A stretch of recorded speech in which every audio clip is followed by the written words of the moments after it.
Ayan na nga mga kasipag, kung nakikita nyo, nahulmanakin yung ginawa kong kahapong kulata na para sa gagawin kong ergantoy na pang tiksay. At yung gagawin naman natin ngayon mga kasipag, bubutasan po natin yung lagayan ng barrel. At ito po yung gagamitin ko, yung maliit na tigib. Ginawa ko rin po yan para pangbutas, na sa gano'y mapaganda yung pagbutas natin sa lalagyan ng barrel. Screwdriver po yan na yapad. Pinatalim ko lang po para pang butas. Kasi kung tigib yung gagamitin natin, yung malaki, baka mabasag o masira yung ating ginagawang kulata. At ito naman po yung gagamitin nating pangpukpok. Yung ano bang tawag dito? Yung adjustable pala mga kasipag. Yan ang gagamitin kong pangpukpok. Ang diskarte ko po yan mga kasipag, binangil ko muna, nilagyan ko ng kahoy sa ilalim para ang tendency dyan, para hindi ma-persa yung ating kulata. Dapat ingatan po natin dahil pag naumpog yan, siguradong mag-crack yan. Kailangan nating lagyan ng pambangil, yung pampatong. Yan mga kasipag.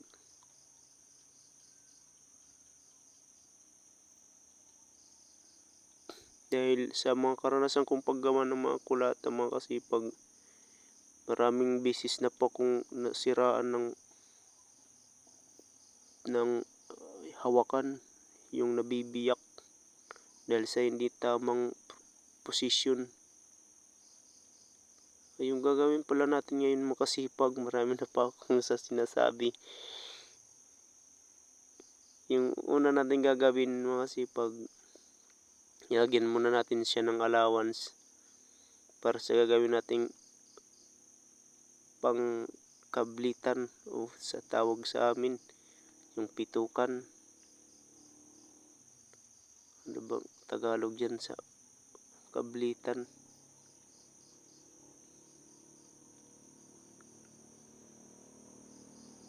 Ayan nga mga kasipag, dahan-dahan lang po nating bubutasan.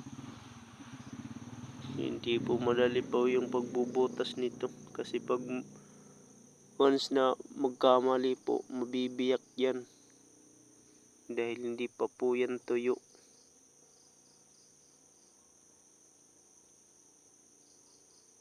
Dahan-dahan lang po yung ating pagbutas.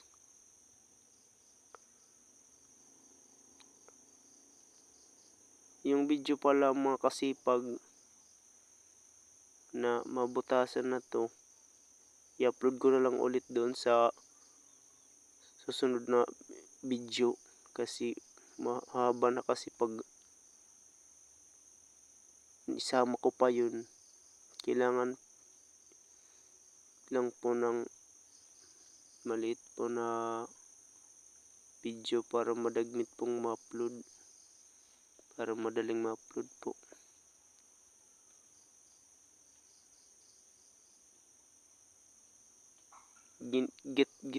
Ganito po yung pag-upload ko, kasi gusto ko po may matutunan po kayo. Dahil kapag i-forward ko po ito, hindi nyo po masusubaybayan po. At saka malilito po kayo kung paano ko po ginawa po yung paggawa ng ergantoy o yung pamiksay tawagin, para may idea na rin kayo na kahit pa paano po matulungan ko po kayo kung paano po gumawa nito. Madali lang po, basta sundan nyo lang po yung gagawin ko.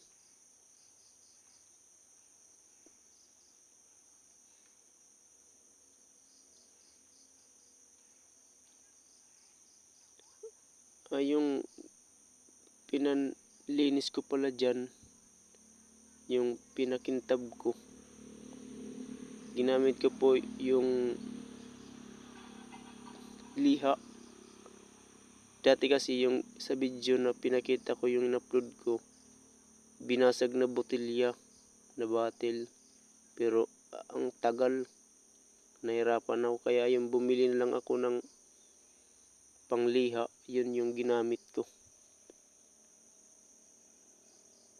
mga 50 ata yun dito sa amin, yung pangliha po ng bakal.